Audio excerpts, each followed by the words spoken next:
It's just about 7 o'clock, and I'm just hoping that you can hear me. In the back, if you can hear me, would you raise your hand? We want to make sure everything's audible, okay? And don't worry if you can't see me, because what I want to direct your attention to tonight is the slideshow. My name is Denise Van Buren, and I'm the president of the Beacon Historical Society, and it's really a delight to welcome you here tonight. I do want to take a moment to thank the Elks Club of Beacon for hosting us, complimentary use of their room tonight. Many of you know we're headquartered at St. Joachim's, but the gymnasium does not have air conditioning. And it's very light in the summer because of the windows up top. It's difficult to show a slideshow. So I hope you agree that this is a really good spot for us. I know you have your jacket on, but so it might be a little chilly, but better to put a jacket on, right, than to be too warm. So welcome. And we are going to have a door prize tonight, and that's what my lovely able-bodied assistants are passing out tickets for, my sister-in-law, Erin, and the woman who's such a legend at Beacon, Ann Thomas. There she is. So if you didn't get a door prize ticket, see one of them, and we'll do a drawing at the end of the night. So let us begin the formal portion of our meeting. If you would please rise and join with me in reciting the Pledge of Allegiance to the flag of the United States of America. Ladies, I pledge allegiance to the flag of the United States of America and to the republic for which it stands, one nation, under God, indivisible, with liberty and justice for all. Thank you, and you may be seated. I mentioned earlier that there are restrooms in the back, and there's also an emergency exit here through the door should we need it this evening. I'm going to start the presentation tonight with a little bit of an apology, and that is, as you watch the slideshow tonight, it's kind of all over the place. A thinking woman might have put them in chronological order or geographic order or by family order. But I found so many ways that these homes were interconnected that I really wasn't able to do that. And so it's kind of a watch the bouncing ball as we travel throughout the history of Beacon and throughout the streets of Beacon. You're going to recognize many of these homes. Many of them are still homes. Some of them were turned into schools, several bought by religious orders, and of course, as we know, here in Beacon, several were turned into sanitariums. I want you to know that the Beacon Historical Society is all volunteer, and I would like the trustees who are here tonight to stand so we can give you all a round of applause for the work that you do. The Dianes are here. Thank you. We're all volunteer. We're headquartered at the former St. Joachim Rectory at 61 Leonard Street, and I'll show you at the end. We have a great display up now about the great estates of Beacon, and if you've not visited it, I hope that you will do so. It's important for you to know that we learn new things about the history of Beacon all the time. We are so delighted when someone presents us with photographs of a historic, maybe a sports team that was here, or a home, or a family, or a business that operated in Beacon. So if you have any pictures like that, and the most wonderful thing now, of course, is the fact that you can just digitize them and send them to us so we can add them to our collection. That's how I'm able to do a presentation like the one that I'm going to present tonight, because people gave us, or we somehow acquired images and information, in this case about the great estates of Beacon. We also don't know a lot of the details. I wish I knew everything about every one of the houses I'm going to talk about tonight, but we don't. And we learn things. I'm going to tell you, I've learned things since I wrote the June newsletter and I gave this presentation at Two Way Brewing earlier in the month, because people were giving me things that added to it and bolstered it. And I'm going to confess, I'm not an architect. I'm not a professional historian. I'm just a crazy old house person who enjoys this kind of stuff. If I have a problem, I could go off on a tangent. So Randy Casal, I'm going to put you in charge. If I go off on a tangent and you feel like you're lapsing into a coma, in the back, I want you to go like this. All right? Okay, so with that, if this works, we'll be in business. Okay. I would be remiss if I didn't start every presentation we do at the Beacon Historical Society without acknowledging the work, the research of Bob Murphy. Many of you may have known Bob. He was, of course, a graduate of Beacon High School. He was our city historian. He was president of the Historical Society for 20 years. He wrote our newsletter for an astounding 38 years. He co-authored 2 books with me, and after his tragic passing in July of 2020, I actually edited a volume of his work, and that is our door prize tonight. And I have copies of his book if you would like to take a copy home tonight. Everything you see tonight really is going to come from a source, in all likelihood, that Bob put together for us. He was an encyclopedia of Beacon history, and the growth of our collection to literally thousands of items is due in large part to Bob and his love for Beacon. you have to start a slideshow about the great estates and important homes of Beacon with what? The Madam Brett homestead, right? I know you all know it is the oldest house in Dutchess County, right? That's not a newsflash for this sophisticated crowd. Madam Brett comes here 1708, 1709 with her husband Roger Brett. They build the original section of this house. He's killed very early in an accident on the Hudson River. He's knocked overboard by the boom of his ship. She stays in the wilderness. She does have enslaved people who are here with her. She has 3 young sons, but she's here. The patent was originally about 85,000 acres. She inherits a third of it. She's got about 28,000 acres of land. Fishkill, East Fishkill that we know today, part of Wappinger in the city of Beacon. She owns all of that, and she's going to ride over her property. She's going to sell it to her father's friends, names like the Brinkerhoffs, other names that we know so well in southern Dutchess County. It's because Madam Brett is going to settle this patent. She is poor. She's a widow, but she's land rich. And so how is she going to be able to live and survive? Well, she's going to sell off the holdings.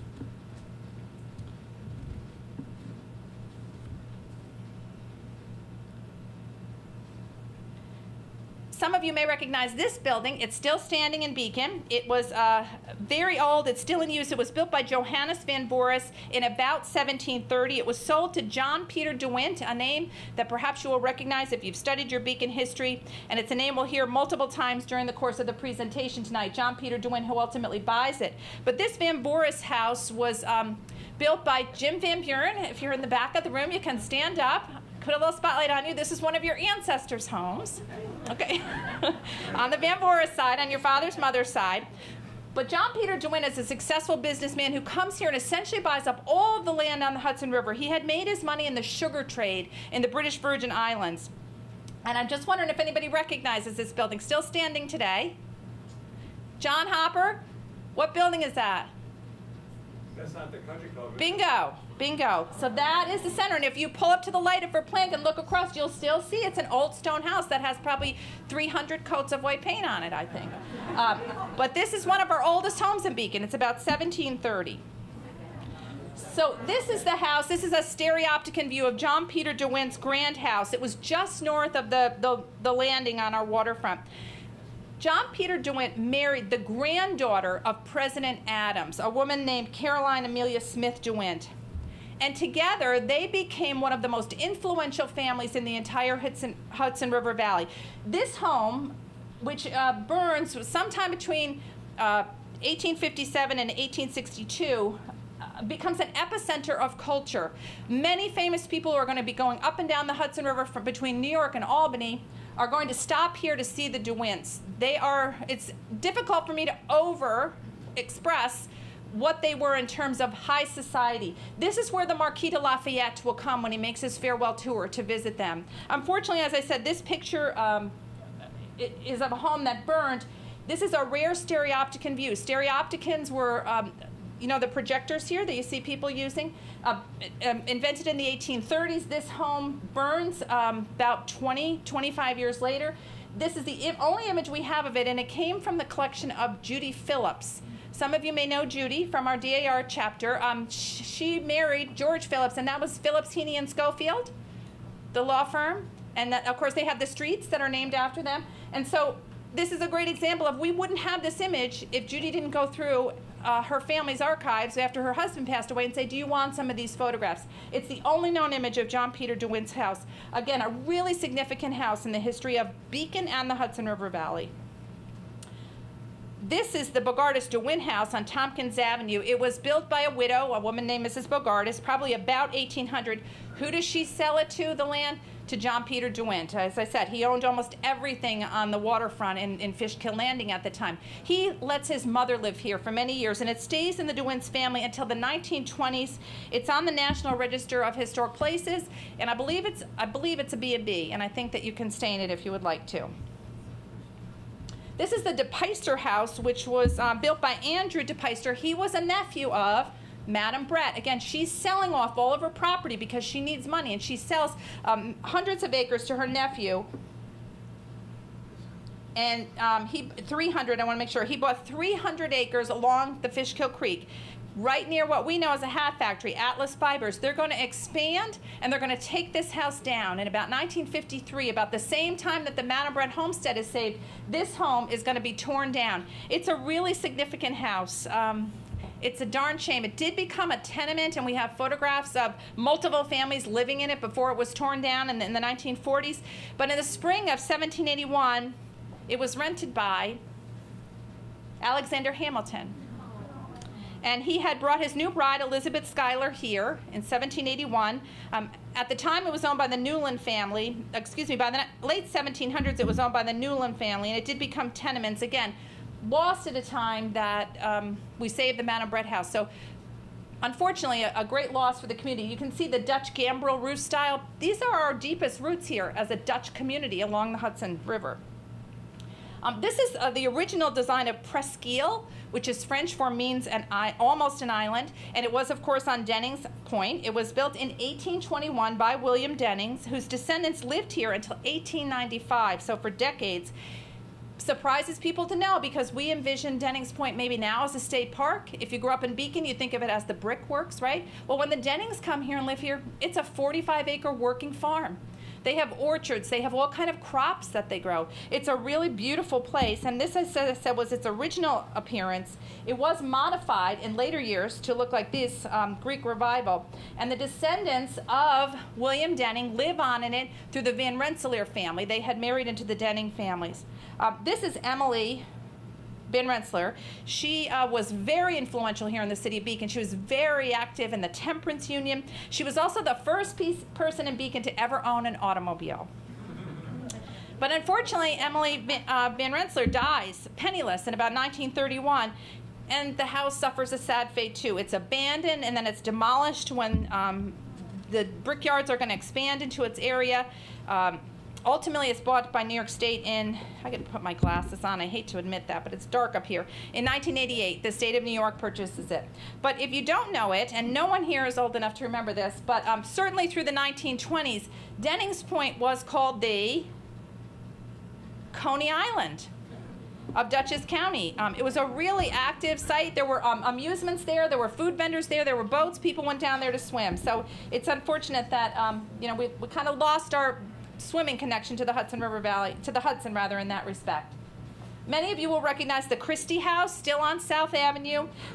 Its original name was Castagna, which means a Spanish chestnut.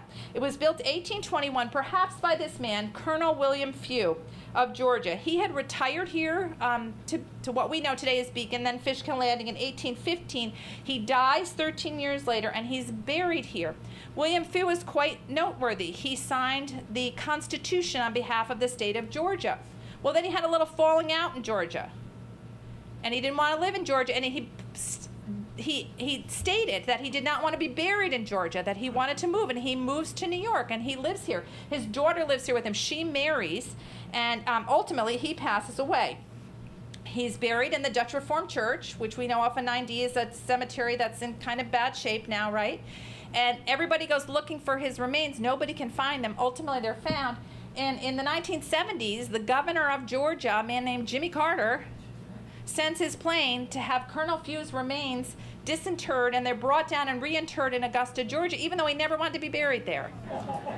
So it's really kind of a unique connection that we have to the state of Georgia. This building did become part of the Craig House properties. It was originally, everybody can kind of picture where it is in South Avenue. You know where it is, right? It was across the street, and there were brickyards behind it. And Dr. Slocum, who some of you may have known, and his father, who preceded him there, his father went to Europe one weekend, and he turned to young Dr. Slocum, to Jonathan, and he said, "While I'm gone, move that house across the street." Because the brickyard was undermining its foundation. It was starting to fall down the slope of the mountain. And so we have photographs of them lifting it up and with horses pulling it across the street and putting it on a new foundation. It too, I believe, is a B&B. Now this house you may or may not recognize, but it was the centerpiece of a 300-acre farm built about 1840 by a man named Peter C. Dubois, who lives until 1869. It's made of brick that's already being made here on our Hudson River waterfront because we have all those great clay deposits. It's on the National Register, and in its application for the National Register, it was noted as one of the last great Georgian-style homes to be built in the Hudson River Valley. The third floor was actually added in 1927 by who else? Dr. Slocum, because he acquired this farm too. This was built to be an elite country estate at a time when America is beginning to move toward a more industrial lifestyle, industrial economy. And so people like Andrew Jackson Downing, the famous landscape architect, and other tastemakers are kind of eschewing these country seats as we know them in favor of more artistic grounds and pleasure grounds and grander houses. This house sat empty for about 20 years before Dr. Slocum purchased it to make it part of Craig House. He's expanding at Craig House. The main building is too small for him, so he's starting to acquire these other properties in which he will place his patients. And he purchases this. He puts the third floor on it. Here's an automobile. These are pictures of when Craig House is buying it. It had been empty for about 20 years. And you may not recognize it, but it sat vacant for about 20 years not so long ago, and then it was rescued, and this is what it looks like today. If you've seen it down off of 9D in the southern part of town, the McAlpines lived there. And it was owned at one point by a little consortium that included Sylvester Stallone and Bruce Willis and somebody else. For a very short period of time, they reportedly put shag carpet and some marble tile on the floor, which are gone. But inside, it's really quite magnificent. The McAlpines, of course, own the Roundhouse, and they have done a magnificent job with this house and grounds. If you want to go out for a ride on a nice day, stop down and see it. You also probably want to go see this home, Eustatia, named for an island where John Peter de Wint had been. He'd left the Netherlands. He goes to make his fortune in the sugar trade at a place called Eustatia. It's built about 1867 on Manel Place by de Wint's daughter. Her name is Caroline de Wint Downing Manel. Her husband, impossible for me to overstate the importance of him in American history in terms of landscape design, Andrew Jackson Downing. He is a Newburgh native, but he leaves an enormous imprint on all of the tastemakers that are going to build great estates and are going to make them into these magnificent landscapes across the country. It's hard to overstate his importance.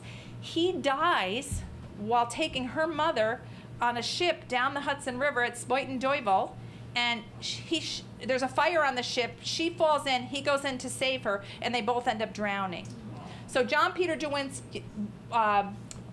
daughter, Caroline, is left a widow, and she marries a man named John Manel. And that's what he looked like. He was a judge at the New York State Supreme Court level. The home itself was designed, again, by a preeminent architect of the day, Frederick Clark Withers. He's going to work with Downing and also Calvert Vaux, the ultimate architect of the age, who designs, for example, Central Park. That's where Downing Park in Newburgh is named after. Calvert Vaux is going to bring high Gothic style to the United States, and this is a perfect example of it. They designed, for example, Hudson River Psych Center, to give you an idea. They are tastemakers for an entire era, and they designed this house here, Eustatia. Eustatia is a word where the de Wints had lived, a Greek word meaning a good place to stay. It is still a private home, and that's what it looks like today. I do know that it had at least one serious fire, and so how much the interior looks like it did historically, I'm not certain.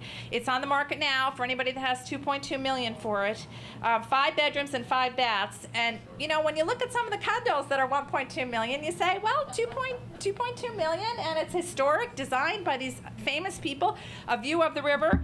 I think it's a steal at $2.2 million. And here we are, ladies and gentlemen, at the Rothery homestead called Fairview at the corner of Walcott and Tyranda.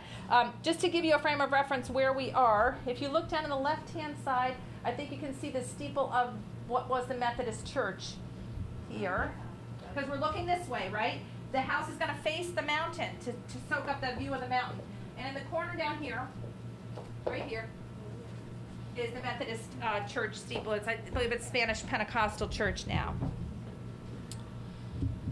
This house was built by William Rothery. His father had arrived here in the United States from England and made the first industrial files in the United States. The house passes to a well-known local attorney, a man named John G. Meyer. He was the city attorney when the city of Beacon was formed in 1913. He sells it to the Elks soon after they're founded in 1924. And in time, the Elks, of course, turned it into its current appearance. But I got a special behind-the-scenes treat a couple weeks ago, my sister-in-law Erin and I, and we saw downstairs a couple remnants that you can tell that this house was built in the early 1800s. There's a downstairs fireplace, which was probably used for cooking, with cooking cranes in it, that's kind of stashed in here. That's the stone step where you would have gotten off if you came on a carriage.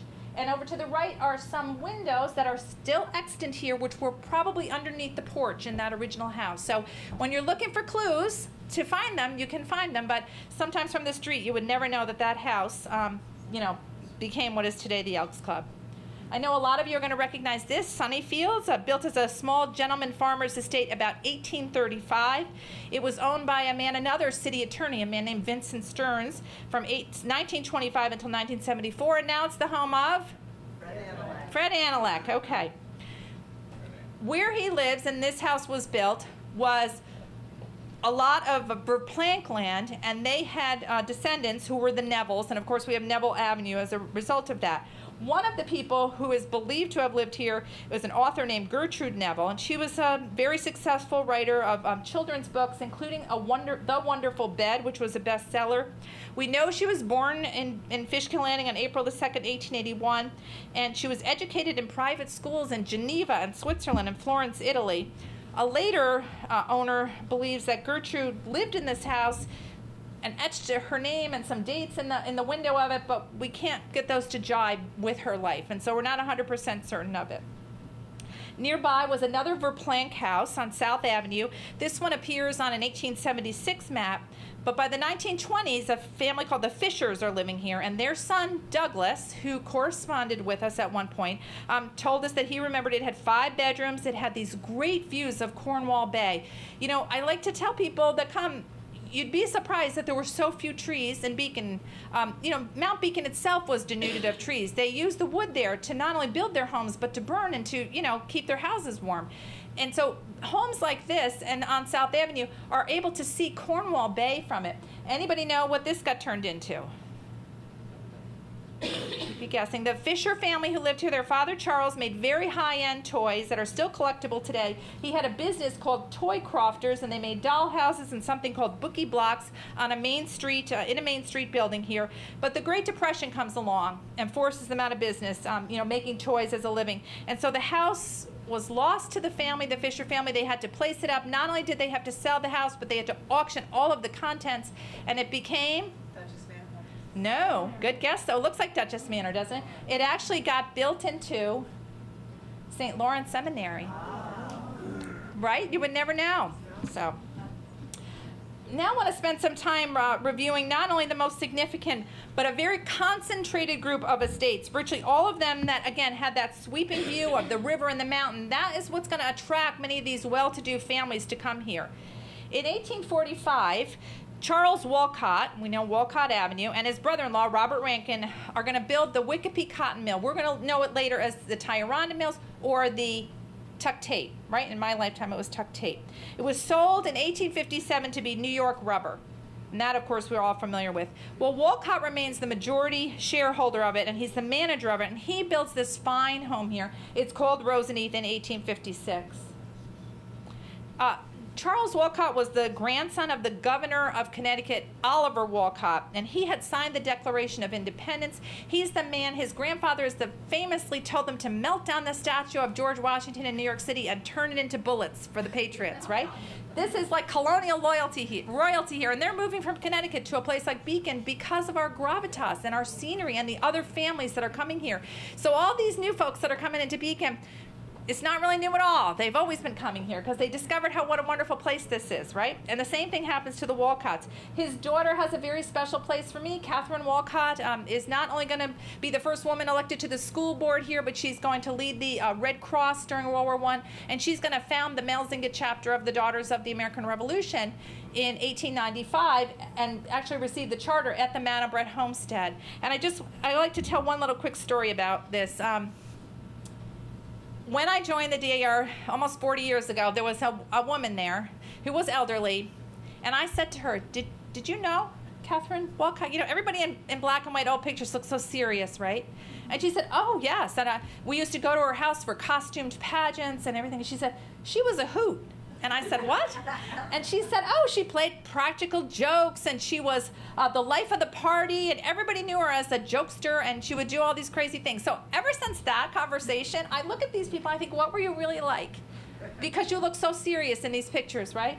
So she was really an amazing person. She sells the house to the Ebert family. A lot of you may know the property as having been the Ebert estate when you were growing up. It essentially becomes abandoned and regrettably is burned by vandals. This photograph was taken the next day. It was burned March 16th, 1991. If you were 400 years or older, you'll remember a million years ago that I was Cablevision. And I was a reporter when this happened, and I came here, and I can still remember it was still, smoldering. The smoke was still there. The house was gone. I knew what it had looked like from pictures, and sadly, all these daffodils were starting to pop up and bloom around it. It was such a contrast of how beautiful the property had been. This Roseneath was famous for its gardens. It had English flower gardens. It had magnificent lawns, and it had, again, a beautiful view of the Hudson River. Its adjoining neighbor was, without a doubt, Beacon's grandest estate, Woadneath, called by one magazine the most beautiful 20 acres in the United States. The most beautiful 20 acres in the United States. Another said of it, the finest specimen of modern landscape gardening in America. It was a 40-year labor of love by Henry Winthrop Sargent, followed by his son named Winthrop. The father had bought 22 acres back in 1841, and he named it Woadneath after an English god associated. It has several meanings, but most of them go back to living in the woods or being part of the woods, being part of nature. And just a little trivia for you is that Wednesday comes from the same word, Woden's-day. It ultimately becomes Wednesday. Sargent was a friend and an apt pupil of famed landscape architect Andrew Jackson Downing, who, remember, he had married that DeWitt daughter. He dies in the ship accident. He likely introduced him to this beautiful property, and together they spent decades selecting the most perfect plants and trees and shrubs to make this a paradise for landscape architects. People came from all around the world to see Woadneath and its grounds. This is the Diana Garden on the left, about 1870. He would experiment with many different kinds of species to see what would actually grow here, what would flourish in the United States, and he introduces many different species. If you've ever heard of the Sargent's Weeping Hemlock, it was first documented here on his property in 1868.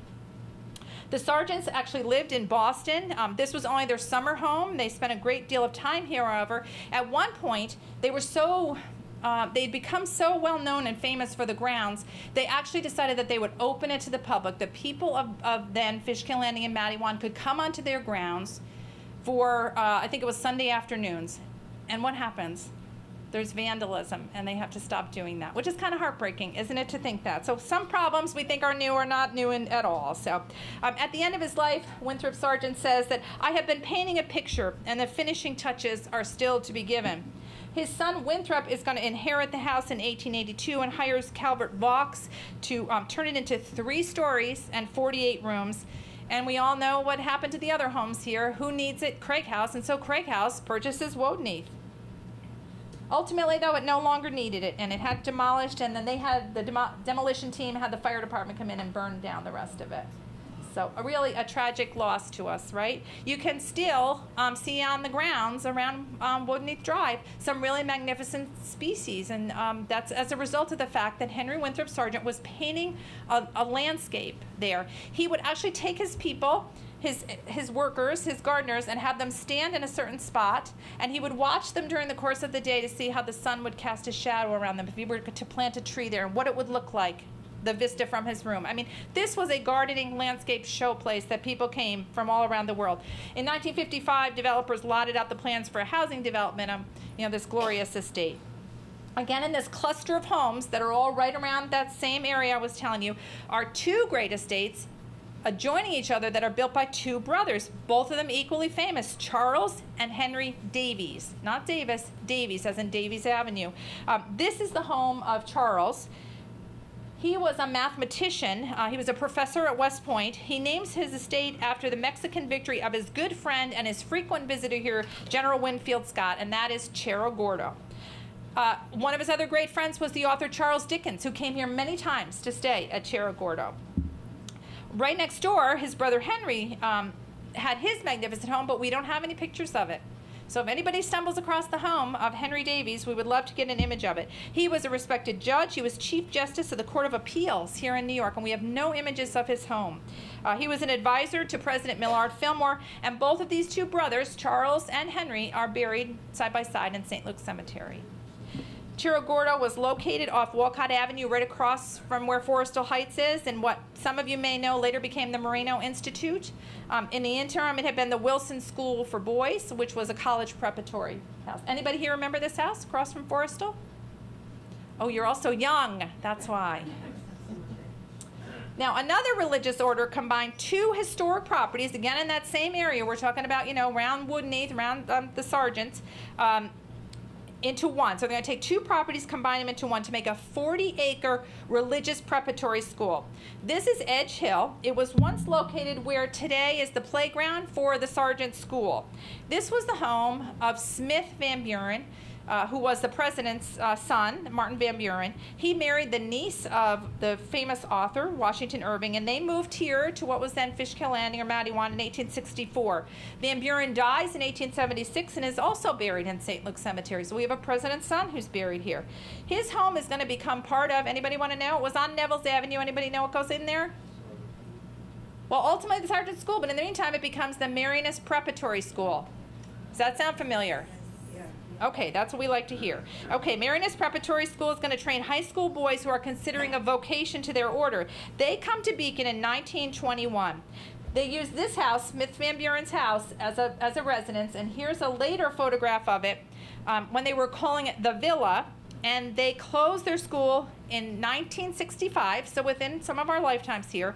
They demolished it in 1968 because the Beacon City School District has purchased these two estates and brought them together. The Beacon City School District is going to actually turn their administration complex and Sargent Elementary School into what we know today as the Beacon City School District property. Right next door to Miss Van Buren's house was this home, Beaconside. We never had an image of this home until I just wrote our newsletter in June, and an architect in Newburgh, who's one of our members, wrote and said, surprise, I have this image for you, and this is Beaconside. Very excited to have it. This is actually an image taken from Calvert Vaux's book, Villages and Cottages, published in 1857.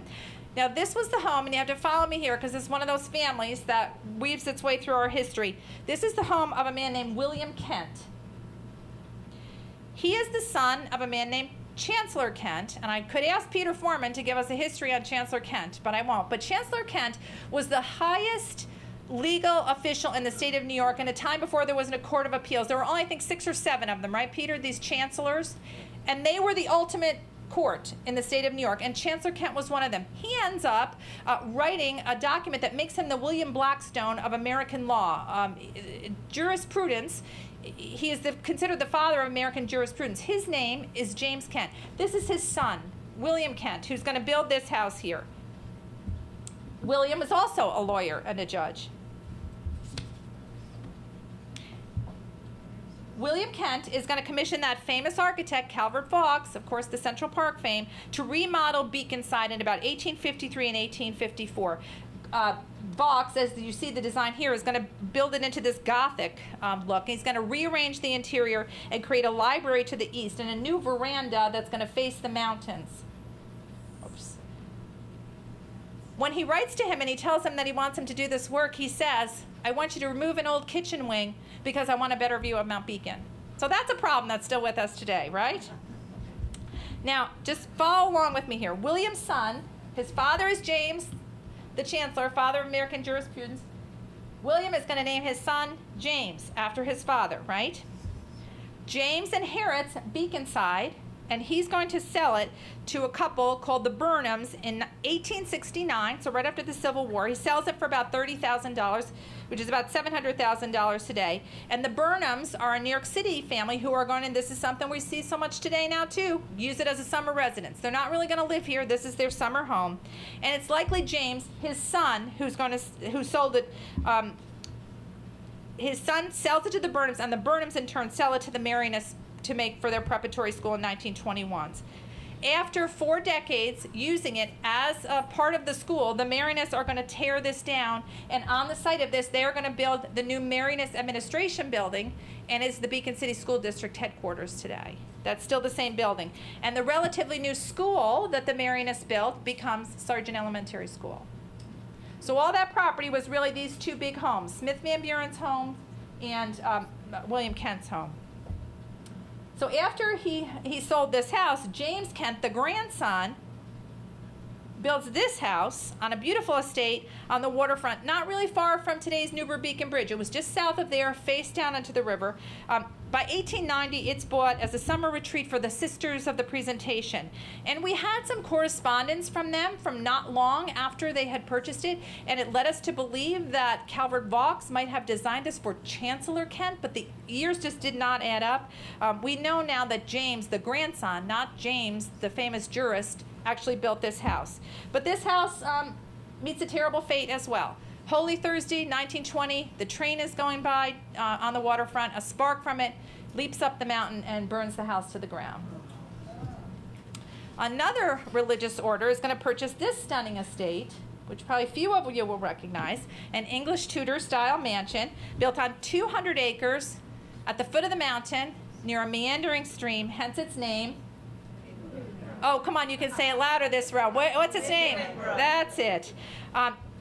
Even in speaking to Aaron's grandmother, who lived there as the caretaker for decades, no one is quite sure of the actual construction date. We know that this home was purchased in 1913 by a man named Noah Slee for his wife, Mary, and their children. Noah Slee was the president of 3-in-1 Oil, the biggest oil company of the time. Think of, Mobil or Exxon would probably be equivalents today. He purchases this for his wife, Mary.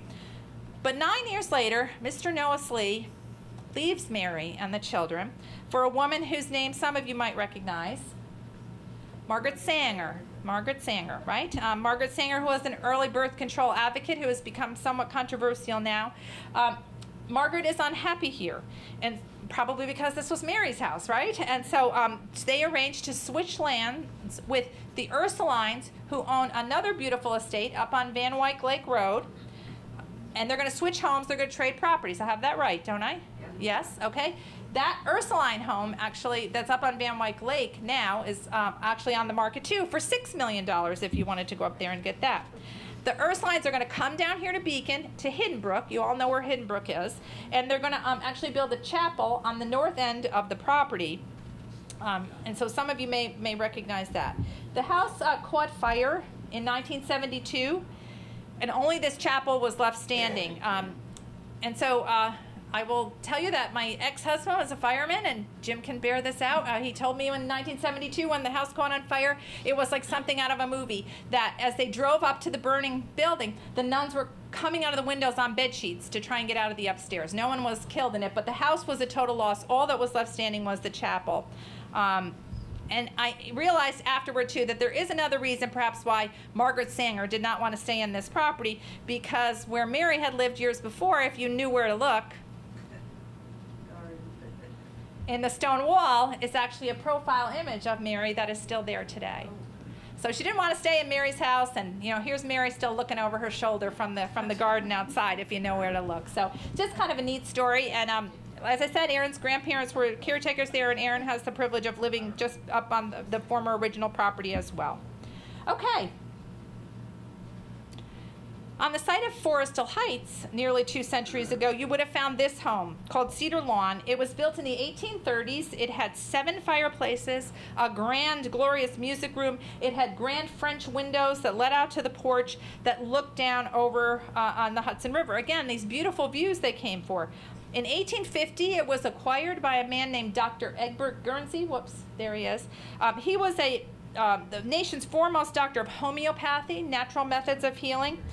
I don't know that I would take his advice very much, because he is famous for having weighed 400 pounds.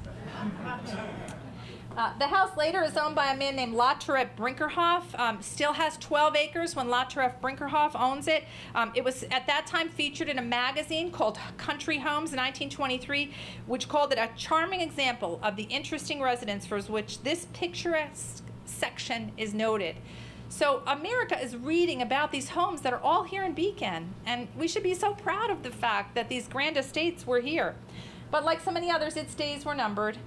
Like a lot of the large homes that were here, it became apartments in the decades that followed. This photo was taken in 1966, and the home was torn down during urban renewal. Forrestal Heights was built on its site. So anybody here remember seeing this house where Forrestal Heights was before urban renewal?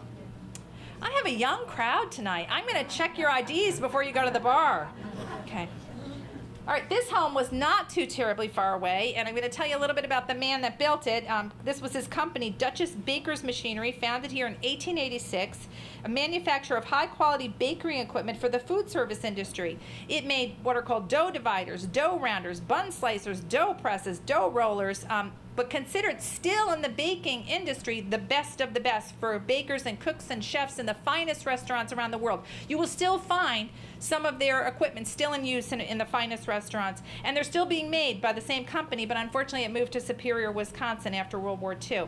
Its president was a man named Frank Van Houten, and he built this beautiful home overlooking the Hudson River. Its top floor contained a billiard parlor. From 1943 until 1959, the Rosa family lived here. Some of you may remember them. The father, Rosa Furniture, and then their son, Ben Rosa. Surely some of you recognize Ben, right? This is the house that he grew up in. He told me he had all kind of animals here. It was really like living on a country estate. Ben, of course, became the assemblyman here, and it was one of our longest running businesses on Main Street, his law practice, and he just passed away a few years ago.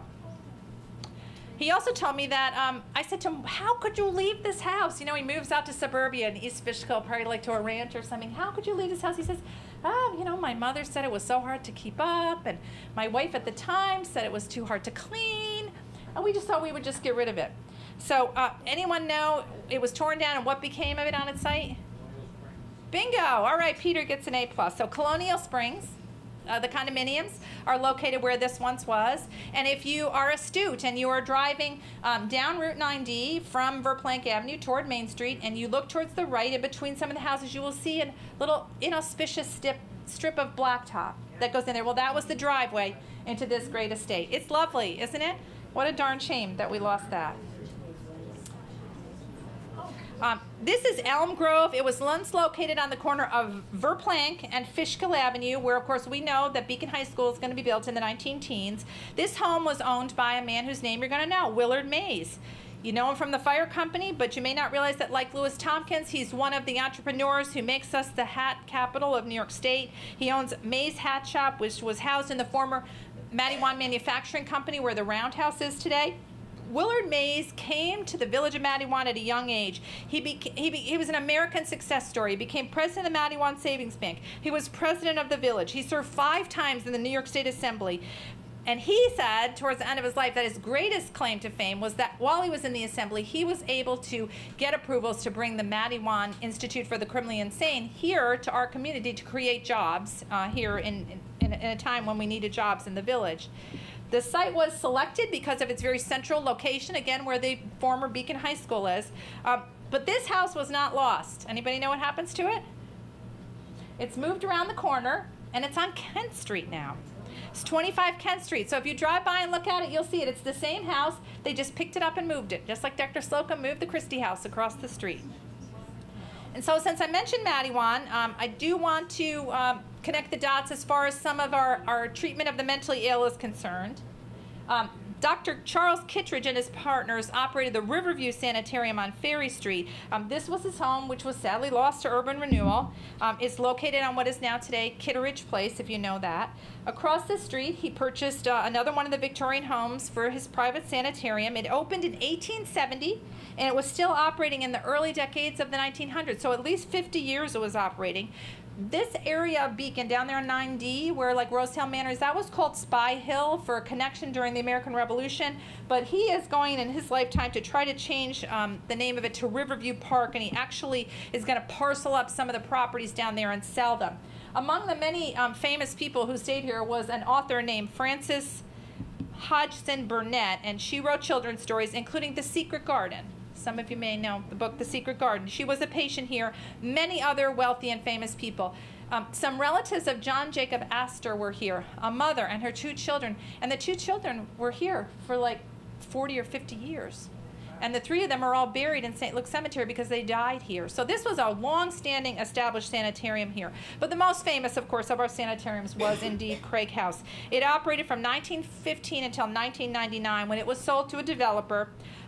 I probably don't have to tell anybody from Beacon that there were many famous patients who were treated here. One of the Kennedys, Jackie Gleason was here. Henry Fonda's wife, unfortunately, tragically committed suicide here. Zelda Fitzgerald was treated at the Craig House.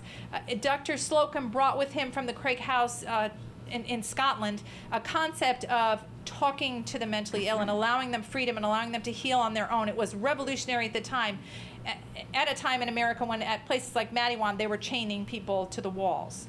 And so this was an entirely new concept, but it was a very high-end and very expensive concept. At one time, Dr. Slocum had 100 nurses on staff. There were chauffeurs, there were other staff. Jim Van Buren's mother was a private stenographer for a businessman who was there. My former brother-in-law. I like to pick on him in the back there. But they had a golf course here. They had an indoor pool in the school. Of course, they had tennis courts, ceramic shops. They had a gymnasium. But of course, it didn't start out this way. It wasn't originally a sanitarium. It was built just before the Civil War by General Joseph Howland and his wife Eliza. These were some of the most prominent people to settle here, to see the scenic beauty, and to want to come here to our community. He is a shipping magnate from a long line of wealthy family members. The Helens are Mayflower descendants. She is a Woolsey. They too are well-to-do people, and they come here. It's originally named Glenhurst, the house, because it's named by Sargent, Henry Winthrop Sargent, because while General Howland is away fighting the Civil War, Henry Winthrop Sargent, who's the neighbor, comes, and he's going to continue to make sure that the house is being built while the general is away serving in the war. But when the Howlands come back, they changed the name to Tioronda, which was a Native American word associated with the place. You probably don't have to be told that they were incredibly philanthropic to this community, giving not only the Howland Library, but the Presbyterian Church, the first hospital, which was on Russell Avenue in the village of Madiwan. Very generous, very involved here in the community. The house was designed on 97 acres by Frederick Clark Withers, a preeminent architect. Every bit of furniture in it was custom designed. Revolutionary for the time. It was heated by gas works, which were located right on the property, and like their neighbors, they had legendary gardens that people would come to see. The Howlands' brother-in-law was Richard Morris Hunt, a man whose name you may recognize as having designed our Howland Cultural Center. He designs the breakers at Newport. He designs the base of the Statue of Liberty. These are the most famous architects in the entire United States designing buildings in our community. He's going to design that music wing that you see there. And here inside is the massive pipe organ. And I was on the board. I was chairman of the board when we closed it in the 1990s. The pipe organ was still played beautifully. And much of that custom designed furniture was still in place. We had our meetings around the library board table that had been there since the house was built. It was really a magnificent property. Now the plans are for a $73 million spa with some 85 rooms. The founder of Craig House, Dr. Clarence Slocum, and then later his son, Jonathan, live in this house, still a private home on South Avenue. It was enlarged from just what was a cottage that you can see here in a book, his hugely influential book, Villages and Cottages. It has about 3 acres, 5 bedrooms. It's still a private home, and I believe Doug Berlin still lives in it, I believe. Here's another example of Victorian architecture. This one was located on the heart of Main Street. Anybody want to guess where it was? This was where the gas station is, right across from the Yankee Clipper.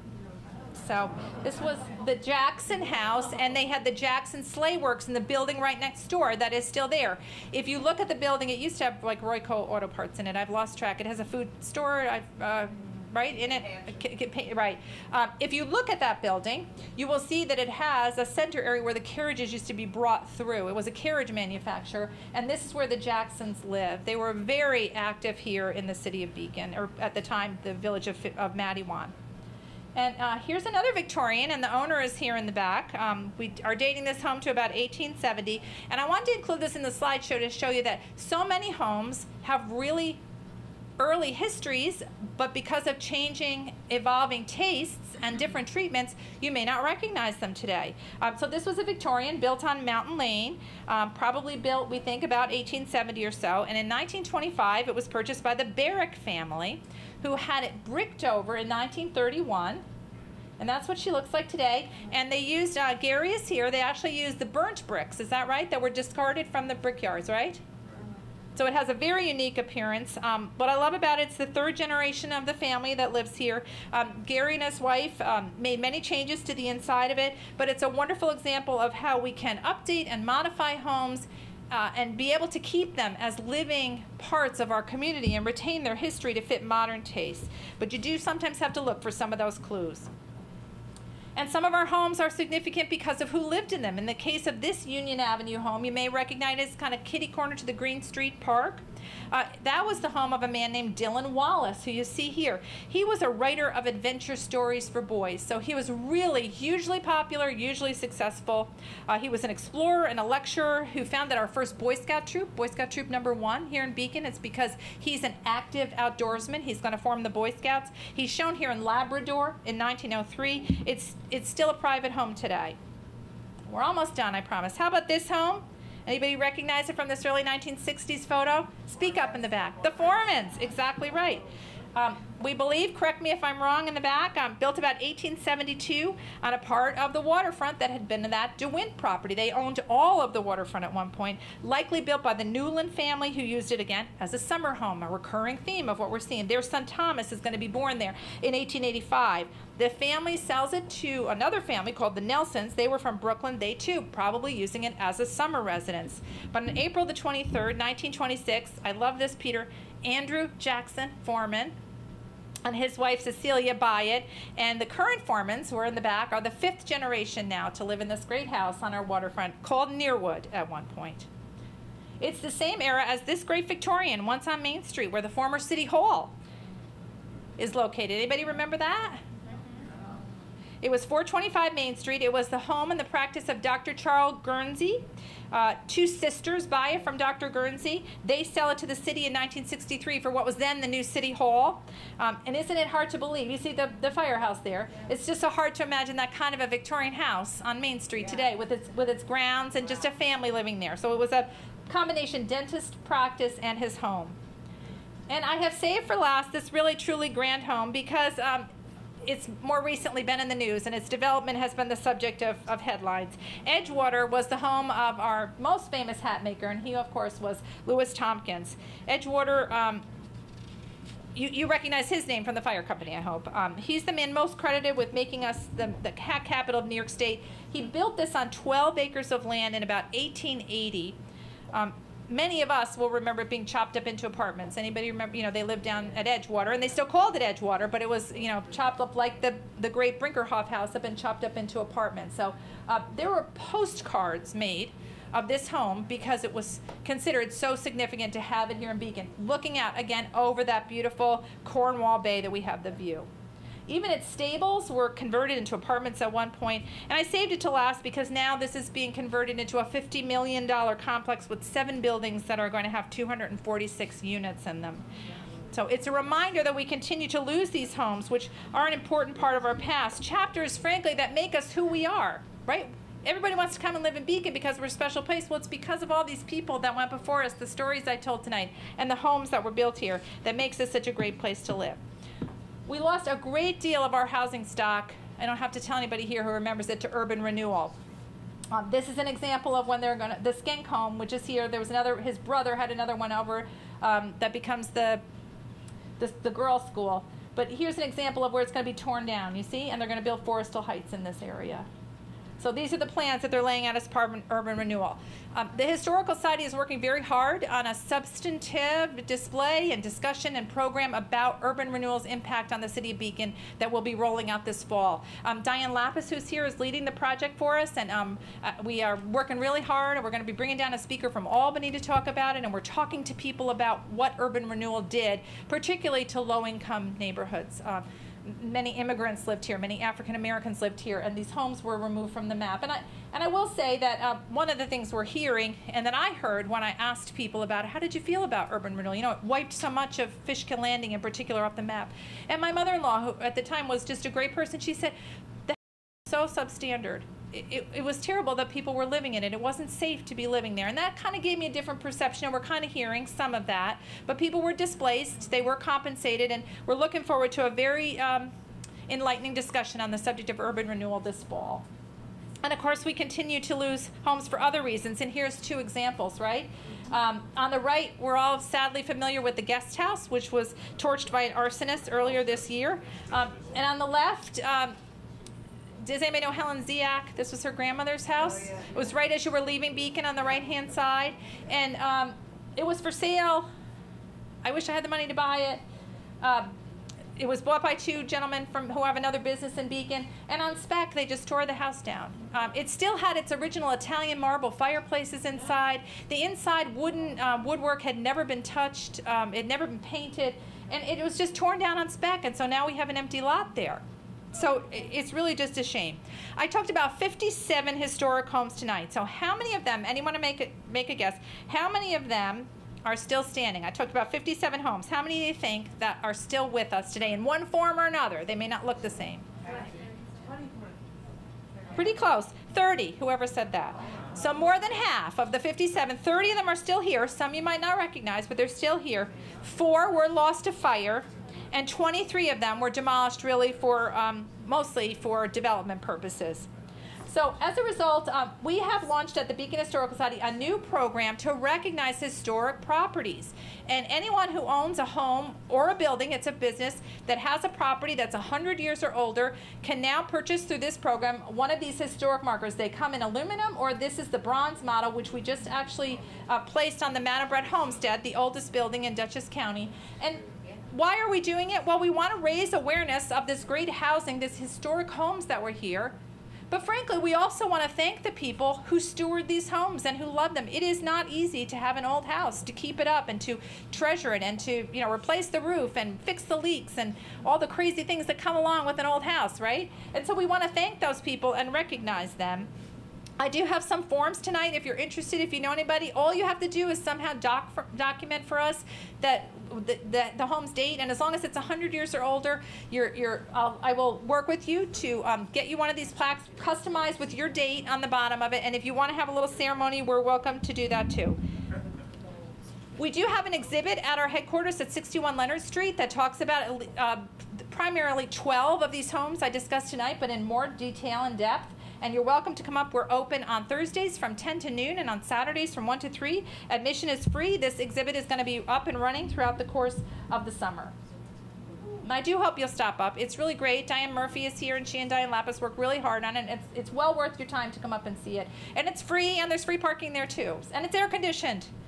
So, all right. So with that, yay!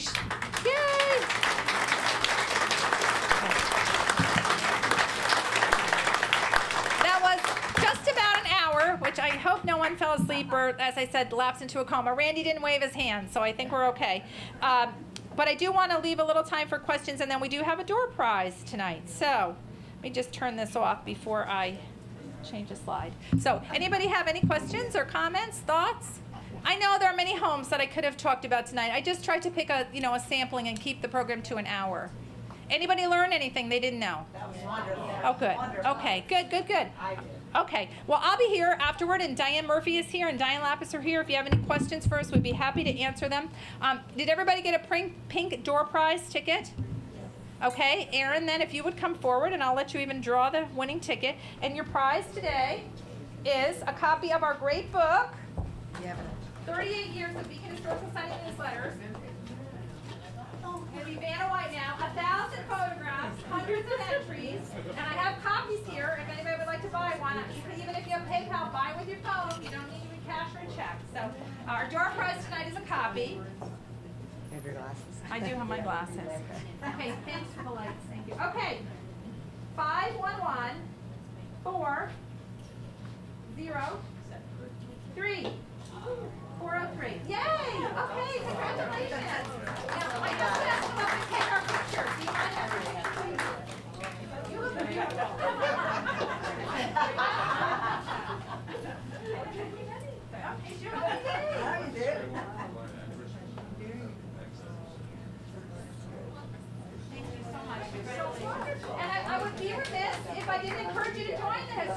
Society. It's just $25 a year. You receive our monthly newsletter. We have programs like this every month, and we have special events that we conduct. Our July meeting is going to be here at the Elks again, and we're going to do a program, a panel discussion with 5 participants about what it was like to grow up in Beacon. So we have Fred Analek coming, and we have Tony Lassiter, and Peter Gorman in the back is going to join us, and Ginger Dune, Berg, and also Sophie DeRubio. So we're going to just have a fun night and talk about what it was like to grow up in Beacon, and it's going to be down here again where it's nice and air conditioned. And then in August, we are going to meet at the waterfront, take the ferry over to Newburgh, have dinner at Billy Joe's, and have a speaker there, the Newburgh historian, is going to talk to us about a little bit of Newburgh history. Then we'll take the ferry back, just like the good old days, right? So we always meet on the 4th Tuesday of the month, and those are the kind of things that we're able to do by joining the Historical Society. So I will close by saying I have brochures here, and I have brochures in the back. I have extra copies of our newsletter, and if you are interested in one of our new historic plaques, I also have forms for that as well. Or maybe your neighbor is eligible. We'd love to be able to get these in circulation. All right. I'm